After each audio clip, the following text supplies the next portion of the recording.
King Kanka. People, happy life we are live. What's on this about? Ding dong, talk to them. I have my house and I have my car. Have my drink and I have my bar. Have my peace and I don't want war. Have my riches, I don't need bar. Got my money, I got my girl. Got my diamonds, I got my pearl. Got my things and I got my wings. I may fly every day, I'm the Lord of wings. Everybody sing happiness. We not in a number with stress. Gonna fear friend, gonna bad mind. We don't want no friendship from them. Sing again now. Happiness. We not in a number with stress. Dance me a dance and I enjoy myself. If you want to for your business. Yo, Cat Mafia. Let's get it, let's get it. Yeah, let's get it now. Yo, we back. What's going on? Yo, oh my Lord. Listen, welcome to all the sessions out there. Yo, I am your host, Cat Mafia, and I'm here with Major Ro. What's good, man? Hey guys, what's up? It's Major Ro in the building. Yo, listen, right now, this is a new show. I just want to start off saying, listen, this is birthed from the Sesh Time podcast. If you are interested in knowing what the Sesh Time podcast was all about, it's still available on Spotify. You can go check it out at the Sesh Time Radio. Just type that into Spotify and you'll be able to find it. And there will be links down below. But guess what came out of that? The creation of the Sesh Time Radio. You feel me? Yo, look. Sesh Time Radio is going to be producing 3 shows, okay? 1, Keep It Blunt Sports, which is right now. This is right now what you're watching is K.I.B Sports with me and Major Ro. And then we're going to have another show called Gun Range, right? That is going to be a biblical talk. We're going to be doing Bible talk over there. And the third one, which is not a show, but is actually a playlist that you can find curated by me, is going to be Test Your DJ. You know? So look here, man. We're going to jam out today. We're going to just talk about some sports and do what we got to do. But look, I just want to just remind you, if you are joining us for the first time, again, just remember to hit that bell, hit that like button, you feel me, to keep up to date on what we're about to do. Because I'm telling you, man, we're just about to keep it blunt with some sports. You feel me? But guess what? Yo, Major Ro, what we got? What we got first on the docket today, man? Let's talk about the draft that just happened. The NFL draft. Yo, look. Listen, just give you a heads up. I am a diehard Steeler fan. All the way from the pit. You already know the time. And then but I live in Seattle. So I have to deal with the Seahawk hate. I got to deal with the Seahawks fans just believing that they're delusion. No, you feel me? But look, we're going to talk about the NFL draft recap. All right, a lot of things happened. The first thing that we could talk about with it is straight up the wide receivers. Like, a lot happened. Like, I think, first off, let's talk about, history was made in this NFL draft. First 2 rounds, the most wide receivers to be drafted ever. Like ever. 13 in the first 2 rounds. And still, when Major Ro told me, what was it again? Like, this was the time for the least wide receivers drafted in a draft. You know what that tells me? This is the era of the wide receivers. That means this crop these past since 2020 to now, the wide receivers that have entered the NFL, each team is finding their number 1 wide receiver. From Jamar Chase, Jefferson, CeeDee Lamb. The list keeps going on. Chase Claypool. You feel me? DK Metcalf. Like, who else is out there? Some people got traded. A.J. Brown went to the Eagles, bruh. Yo, Major Ro, what is that? What's the numbers on him again? He got a contract extension for 4 years, $100 million.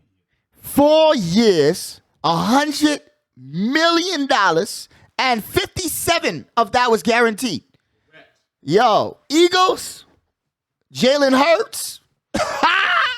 Listen, that wide receiver room is Garrett Wilson. Listen, I'm jumping ahead, but look, we're about to talk about who else got traded though. Before we go into the next step, who else got traded? Mr. Marquise Hollywood Brown. The Ravens lost a little mini Brown. You feel me? Mini version of Antonio Brown.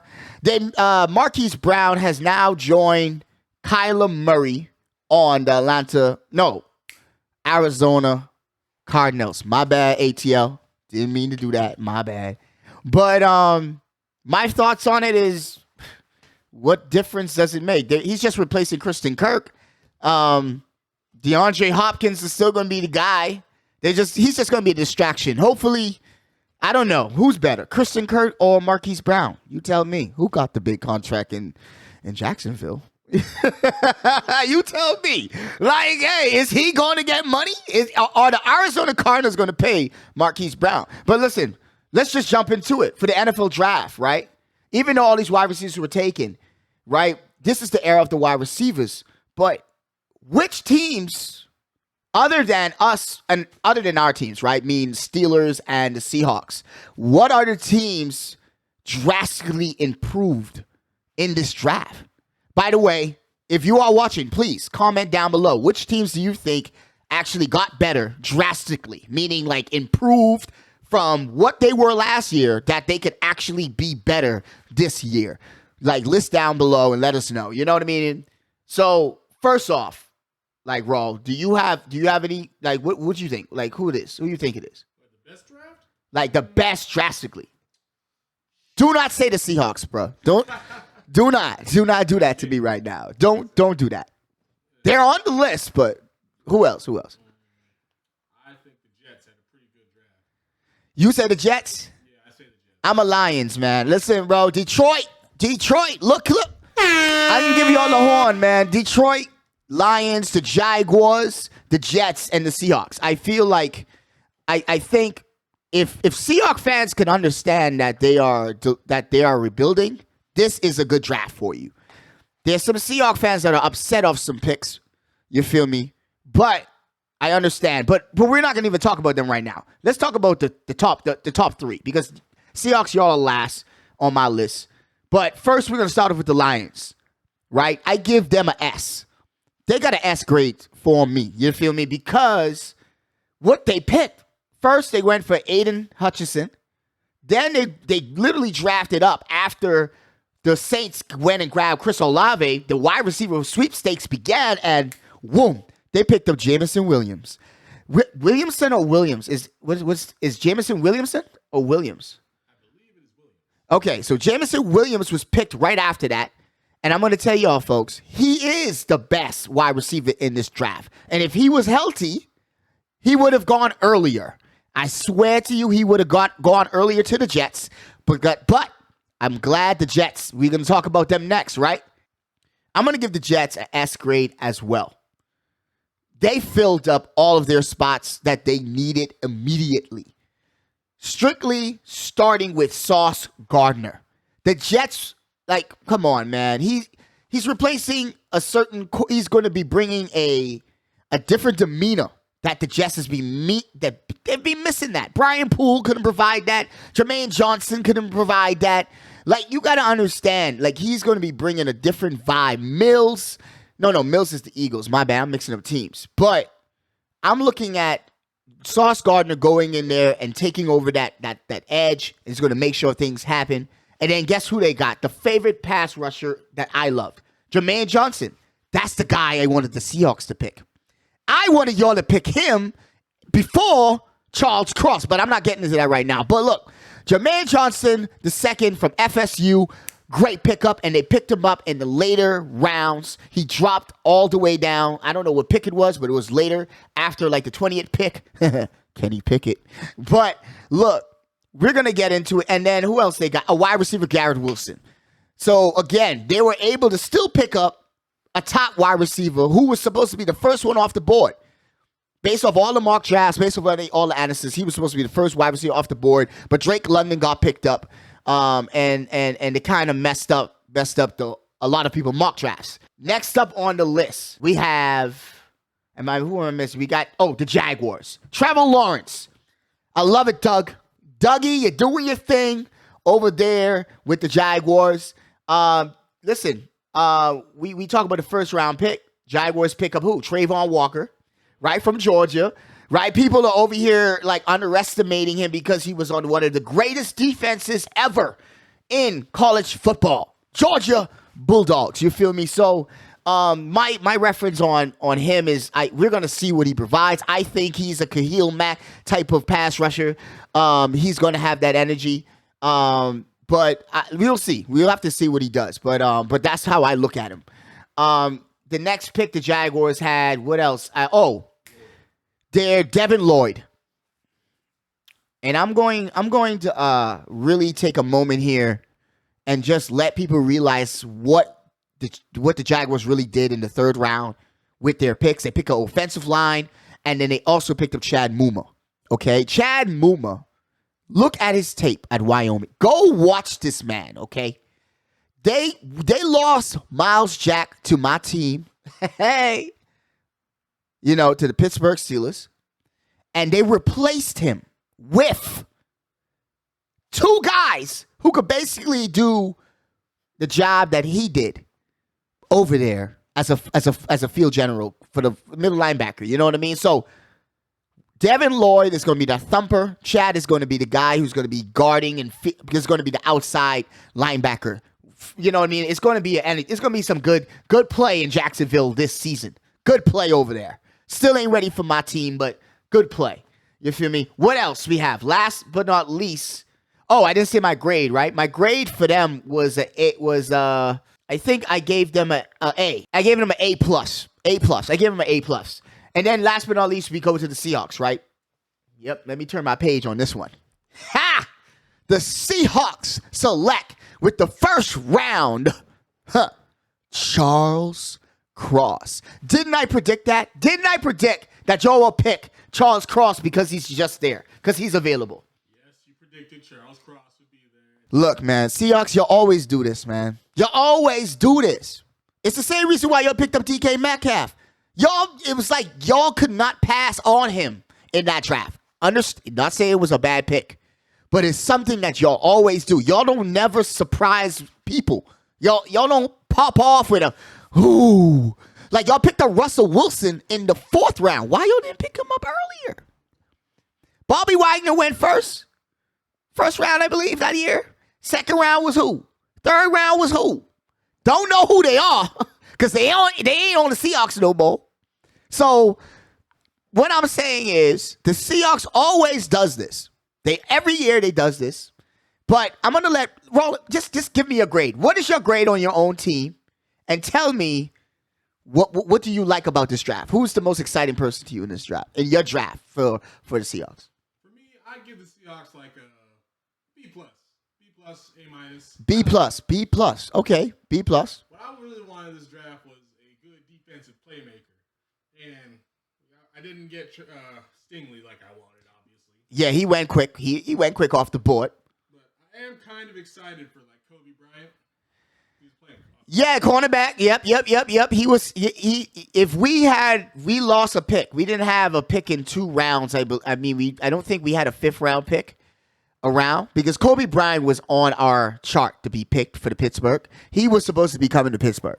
Y'all have a good guy in him. He's a good prospect. Okay. What about Kenneth? Running back? Kenneth Walker? I mean, he's good. He's really small and shifty, but we'll see if he can take the hits in the NFL. Wow. Great analyst. Really? That's what you think about him? You don't look at him as a Ray Rice? No. He's more smaller than Ray Rice. That's how you look at it. You think he's smaller than Ray Rice? 5'9" what? But how tall was Ray Rice? Ray Rice was not that big. Ray Rice was a big, stocky, looking little running back. You know what I mean? Like Maurice Drew down. He's not. So he's more like Tyreek Cohen? No, I mean, I guess. To how I would use him, yeah. So he's going to be able to do things like Jordan White. He's going to be doing things like those running backs from the Patriots, okay? Pete Carroll is an old school guy. He wants that outside. He wants to do the new thing. He wants to be able to do some switcheroos, have 2 running backs. You have your little power dude, have your little speedster, who could go and make plays out there, like Christian McCaffrey style plays. But I respect your grade. I respect your grade, but I give you a higher grade than that. I give you guys an A minus because you guys are experimenting. That linebacker that y'all picked up, Mafi, he's an experiment. Hopefully, he could be no more than what a Vince Williams was for my Pittsburgh Steelers, but he could be more for you guys. Vince Williams played a lot of seasons, people. He was there for a long time, and he was known for stopping the run. So you have picked up a guy. Hopefully, we can see something from him. But other than that, I don't think I have any honorable mentions. My Pittsburgh Steelers, I give them a B. Like, we picked up Kenny Pickett, the hometown hero. He's basically our quarterback room is 4 quarterbacks that are the same, mobile in some type of way, and can throw with a mediocre arm. Now, I wanted Malik Willis.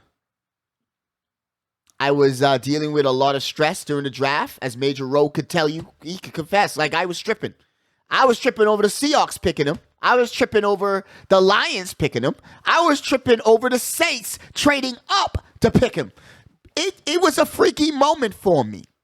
And I kind of was in shock. It's like, I don't understand how to explain the feeling that I had when Kenny Pickett, when I saw his name pop up. Only thing I could do, all the hype that I had, anticipation I had, it all went away. It went away because it felt to me the obvious pick. Like, it felt like the safe pick. It felt like a Seahawk pick. You know, it didn't have that splash, like, ooh, like, oh my God, this is what they're going to really do. But I understand, Mike. I have all trust in Mike T, all trust in Colbert, and I can't say nothing else about that. Alrighty, but look, this is what we're gonna do. Alrighty, that's enough. But before I jump into the next topic, which is going to be some basketball, we're about to be talking about the worst generation ever. I just want you to leave a comment down below about your favorite team and just tell me your grade and say something about it. Like, what do you think is going to be the prospects that you drafted, your team drafted this year? What expectations you think is going to come from them? Like, you know what I mean? Is there some interesting people out there? Like, I swear, like Sky Moore, really big guy. I have a big look. George Pickens, you feel me? You know, Christian Watson. These guys are 2nd round picks, wide receivers. Keep eyes out for these people. You know me. So listen, hey, Major Rowe, let's get the commercial break real quick. Let's take a quick smoke break. You feel me? You know, we on that. Again, you're listening to Keeping It Blunt Sports with your boy, Cat Mafia. We'll be right back. You feel me? It's smoke break time. It's time to get your paper, get your lighter, because guess what? We about to roll up our thoughts and spark a conversation. Let's get it. Yo, Cat Mafia, let's get it.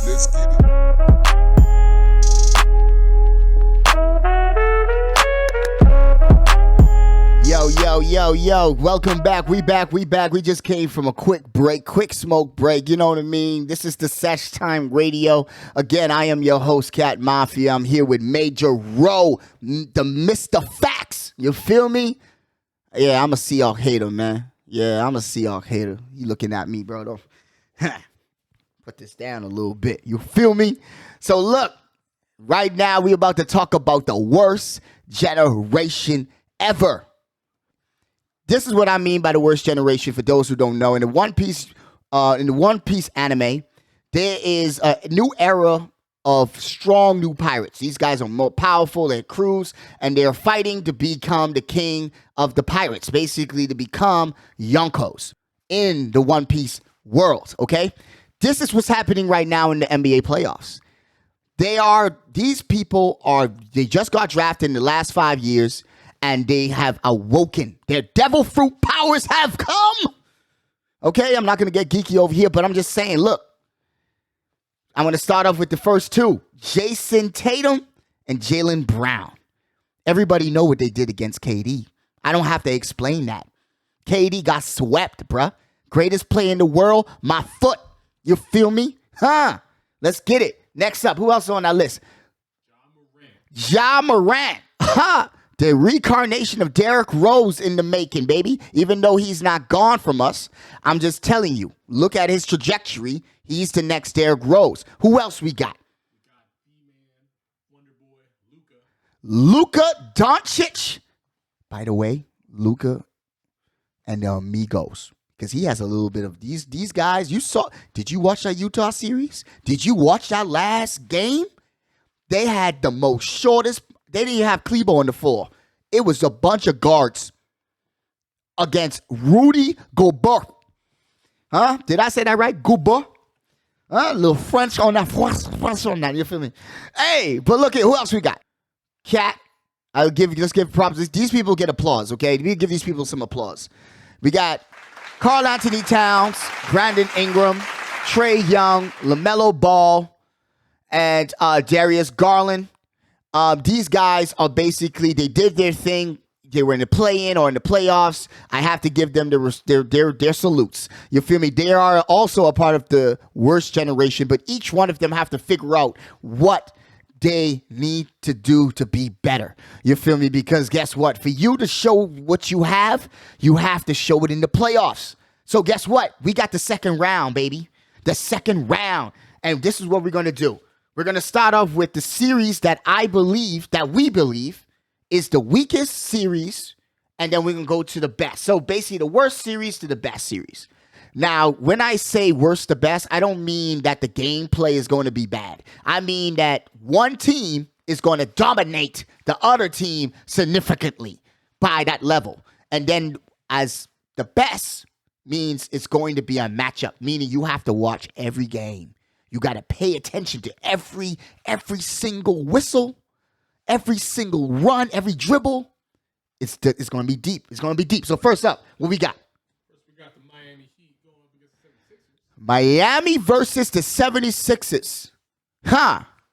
Jimmy and the bad boys. Huh. I look at them as the admirals. They're admirals. And then we have Joel Embiid is another. Like, he's just another admiral as well. It's just like two East Coast, you know what I mean, and battling it out. You know, who's going to be the best? Who's going to be the grittiest? But we got some sad news, though. We got some sad news. Just let's have a moment of silence for Joel Embiid. We heard that he had a fracture. I don't know what the complete injury is. I don't want to mistake it for what it is, but only thing I know is some type of fracture in his skull. And he's going to be indefinitely out for the rest of the playoffs.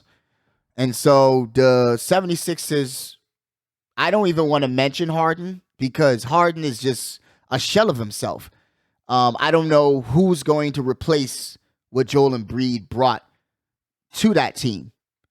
So Doc Rivers is going to pull out some things out of his hat. He's a great coach, so hopefully that will be. But again, just going back to Jimmy Butler and the bad boys, like this is they're gonna go 5 games. I say 5 games. I predict 5 games. Jimmy Butler will take care of that round. How you feel? Let's go 6. Yeah, 6 games. Major roast 6 games. Cat Mafia 5. Okay. Next up, who we got? Next up, we got Mr. John Morant and his Grizzlies going up against Steph and the Warriors. Oh, my Lord. So people, let's just be honest here. After watching Karl Anthony Towns and the rest of his dumb teammates, sorry, I don't want to call any man dumb, but I'm just saying the idiotic non-thinking that happened in this series really showed me that John Morant, I don't know, man. They're kind of shaky. That's why I call him Derrick Rose. Like, he's up, like, he was with the Bulls. If you look at the Derrick Rose era and see what they did, it looks similar just like this. They'll be in the playoffs. Ben Gordon will be going off. A bunch of things will be happening, but they can't get over that hump. You feel me? So, they're going against Steph Curry. Like, he's back. If you haven't watched Steph, did you see the closeout game Steph Curry them had? What? Oh, Jokic against Jokic? That was a game. That was an intense game. That was a warm-up game. Because it made Draymond Green get back in shape. It made Claypool, it basically made the three of them get back into chemistry a little bit. Now, they have to go against a running team, a more youthful team. But I believe Steve Kerr, Jordan Poole, and that killer lineup that they have right now, literally, that was similar to what they did with Harrison Barnes. And when they had Harrison Barnes with Andre and Iguodala, that lineup. And then they brought in KD and they had that small lineup. And now they have Andrew Wiggins with Jordan Poole with those three. That's a lineup. So this small ball thing is a thing in the playoffs. And it's real and it's happening. And I swear to you, I look at these two teams duking it out. It's going to be the vets against the youngins. Okay, that's all. And I believe in the vets. So I'm taking Golden State in 6 in this series. I'm going to give Ja Morant 2 games. He's going to go off. I think he's going to come back for revenge in 2 games. What you think? I don't know. No prediction for Major Row. But I say 6 games. Steph Curry, you a Yonko, baby. Do your thing and show this worst guy. Show the worst generation who is real. Because if he does take you on, that means they're going to the finals to me. If they do beat Golden State. So, like, they will be going to the finals. I'll predict that. They will be going to the NBA Finals. That's a prediction from Cat Mafia right here. Okay? So, next up, who we got? Next up, we got Doncic and the Mavericks against Oh, my God. It is Luka's world. Luka's world. Look here. Chris Paul is my favorite player. Major Rowe could contest to this. CP3 has been my favorite player from the time I've played him in NBA 2K, whatever it was. And when he was on New Orleans, that guy was my guy. Mr. Mid-Range, Mr. Floor General. He was my favorite. He is my favorite player. And he is taken over. I wouldn't say taken over. He made history. Y'all saw it, 14 for 14. And he did it masterfully. You feel me? It was beautiful. Mid-range. Like, that was a shot that I used to shoot. That's my shot. That's what I believe. He made me believe if I could hit a mid-range shot, I will always get picked up from any team. Because I always had a shot I know I could hit. No matter what. If I could hit that mid-range shot, I could be always on a basketball team. That's my thing. So, I watched this man masterfully shoot the mid-range shot all over Brandon Ingram, CJ McCollum. Who else is defending on that team? I don't even. Oh, the little Jose Guerrero, whatever his name is, doing his thing. I give respect to him, man. But New Orleans was his home place, man. That's his home. Like, that, he played there, man. He knows that place. So, again, for him to close it out that way, he did his thing. But Devin Booker, we know his hamstring injury. And people might wonder, why didn't I list him as a worst generation? Because he's an admiral. In One Piece, admirals are just these people who are against the pirates. I believe that Devin Booker has the mentality of Kobe. Like, I don't care. Look, I don't care about y'all, bro. Like, y'all could be doing whatever y'all want to do. I already tasted the finals, and I want to get back there. Like, no matter what. No matter what I got to do, I'm going to get there. You know, so for me, I've seen him take over without CP3, and I believe in him. And that's why I consider this matchup, Luka being the worst generation and him being an admiral. We're going to see. We're going to see what's up. Because again, both of them have crews who could carry their own and could do what they need to do. But we're going to see Jason Kidd and Monte Williams, the matchup right there. Who else we got? Last but not least, we got Giannis and the Bucks. Yo, turn that up. Yo, listen, this is going to be the biggest matchup of the playoffs right here. This is going to have an atmosphere of a finals to me. Giannis versus Jason Tatum and Brown. Okay, the worst generation going against, bro, look, let me give you a description of this. Luffy and Zoro versus Kaido. That is the matchup. That is literally the matchup because both of them have to go again. Like, this ain't going to be no one-on-one matchup. Giannis is dominant. We've seen it. He's proven it without Chris Middleton. I've been telling people this for a long time. And Major Rowe, look, I said, get a jump shot. He gets that jump shot, make defenders start double thinking. Like, okay, should I give him space? Or should I cover him? Should I pull up? Give him arm's length. The minute you do that, the minute you start second guessing yourself on defense against him, he's going to take advantage of you. He's a triple threat to me. That's how I look at him. He's a triple threat. But oh my gosh, Udoka. This guy is a wonderful coach. After the December time, the Boston Celtics had became the best team in the Eastern Conference after the All-Star break. After December, they became, not All-Star break, after December, they became the best team. And for me, I didn't pay attention to them because give a shout out to Marcus Smart, Defensive Player of the Year. But the feeling of it is that this defense is coming. This is the defense. The defense is coming. And I hope Giannis is ready to go. Me, I have faith that he's going to be ready to go. But Giannis, please, I'm calling the series. I'm going to say Giannis in 5. People might be saying I'm crazy. I'm going to say Giannis in 5. What you got? Giannis in 5. I got Giannis in 5. I understand Jason Tatum and Brown. I don't think y'all are ready yet. But y'all have taken out KD and Kyrie. So this is going to be a matchup of the playoffs, okay? So look here. If you have a favorites, like tell me your matchups. Like who you think is going to be the best series in the second round. Just let us know down below. But again, I'm your host, Cat Mafia. And Major Row with me. And we're about to leave you guys. But remember, subscribe. Follow us. This is going to be a new sports series on Sesh Time Radio with your boy. You already know the time. Linky. You late, bro. You're late. I didn't even realize you were. You want to do it one more time? No. Let's go. One more time. All right, people. Linky.